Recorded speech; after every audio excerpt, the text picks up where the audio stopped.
उद्धव ठाकरे उमेदवार असल्यास विधान परिषद बिनविरोध होण्याची दाट शक्यता। ठाकरेंना पवारांसह काँग्रेसचाही पाठिंबा। मात्र स्वतः निवडणूक न लढवण्याची ठाकरेंची भूमिका। ठाकरेंच्या उमेदवारीवरती निवडणुकीचा निकाल ठरणार। विधान परिषदेसाठी उद्धव ठाकरे उमेदवार असतील। ठाकरे उमेदवार असल्यास निवडणूक बिनविरोध होईल। लवकरच भूमिका ठरवू, संजय राऊतांचं भाष्य। विधान परिषदेसाठी काँग्रेसची मोर्चे बांधणी। प्रदेशाध्यक्ष हर्षवर्धन सपकाळ दिल्लीत। विधान परिषदेच्या जागेसाठी वरिष्ठांशी चर्चा करणार, सूत्रांची माहिती। विधान परिषदेची निवडणूक जाहीर होताच भाजपमध्ये हालचाली। 100हून अधिक उमेदवार इच्छुक। आमदारकी मिळवण्यासाठी लॉबिंग सुरू। मनसे अध्यक्ष राज ठाकरेंनी मनपा आयुक्तांची भेट घेतली। पालिकेत हजर राहत राज ठाकरेंकडून नव्या आयुक्तांना शुभेच्छा। दरम्यान राज ठाकरेंची ठाकरे सेनेच्या नगरसेवकांची ही चर्चा।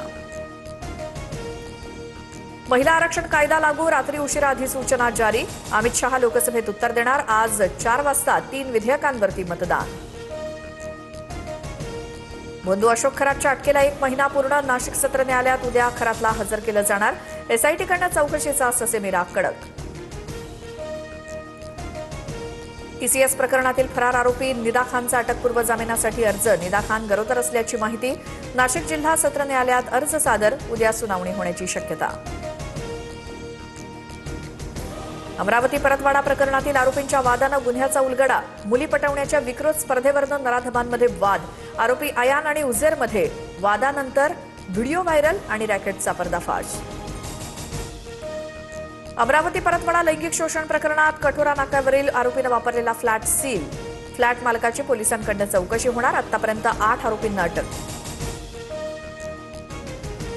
महाराष्ट्रात पुढचे 4 दिवस उष्णतेच्या लाटेचा इशारा। कोकण, मध्य महाराष्ट्र, मराठवाडा आणि विदर्भाला तापमानवाढीचा इशारा, तर मध्य महाराष्ट्र आणि मराठवाड्यात अवकाळी पावसाचा अंदाज। जालन्याच्या भोकरदनमध्ये हंडाभर पाण्यासाठी महिलांची पायपीट। मागील 15 ते 20 दिवसांपासून भीषण पाणी टंचाई। गावात टँकर सुरू करण्याची मागणी।